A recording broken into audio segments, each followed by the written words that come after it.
இவ்வளோ கேவலமான ஆளுகளுக்கு நடுவில் தான் நம்ம வாழ்ந்துக்கிட்டு இருக்கோம் அப்படின்னு நினச்சாலே ஒரு மாதிரி இருக்குது. சென்னையில் 80 வயசு மூதாட்டியோட வீட்டோட கதவு ஜன்னல்லாம் உடச்சி ஒருத்தன் மது போதையில் உள்ளே போய் அவங்கள ரேப் பண்ணியிருக்கான்.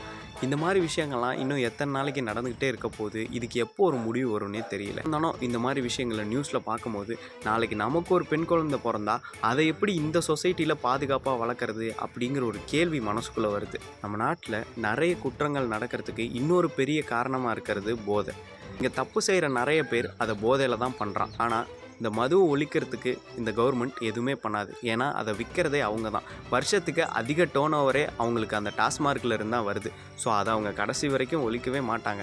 ஆனால் எலெக்ஷன் வரும்போது மட்டும் மது நாட்டுக்கு வீட்டுக்கு கேடு அப்படின்னு சொல்லிட்டு ஒரு வீடியோவை வெளியிட்டுட்டு அப்புறம் அவங்களே அதை விற்பனையும் பண்ணுவாங்க. இங்கே பல பேரோட குடும்பங்களும் பல குற்றங்களும் தொடர்ந்து இதனால் நடந்துக்கிட்டே இருக்கும். பெண்களுக்கு எதிரான குற்றங்கள் நாளுக்கு நாள் அதிகரிச்சுக்கிட்டே வருது. அந்த குற்றங்களை குறைக்கிறதுக்கான நடவடிக்கை இவங்க என்ன எடுத்தாங்க அப்படின்னா, நாங்கள் புதுசாக எங்கள் ஆட்சியில் சட்டங்களை கொண்டு வந்திருக்கோம் அப்படின்னு மட்டும் சொல்கிறாங்க. ஆனால் அதனால ஏதாவது புரோஜனம் இருக்கான்னு கேட்டால் ஒரு புரோஜனமே இருக்கிற மாதிரி தெரியல.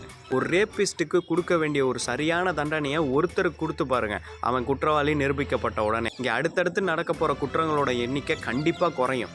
தென் இதெல்லாம் பண்ணுறதை விட்டுட்டு பெண்களுக்கு எங்கள் ஆட்சியில் தான் அதிக பாதுகாப்பு தந்துக்கிட்டு இருக்கோம் நாங்கள் அப்படின்னு வெக்கமே இல்லாமல் சொல்லிக்கிட்டு இத்தனை பாலியல் குற்றங்கள் நடந்துக்கிட்டு இருக்கு, இத்தனை பேரோட குடும்பத்தை மது விற்பனை பண்ணி அழிச்சிக்கிட்டு இருக்கீங்க, இன்னும் எத்தனையோ தப்புகளை பண்ணிகிட்டு இருக்கீங்க. இதில் இங்கே இருக்கிறவங்க எல்லாரும் உங்களை அப்பான்னு வேற கூப்பிடுறாங்களாம்.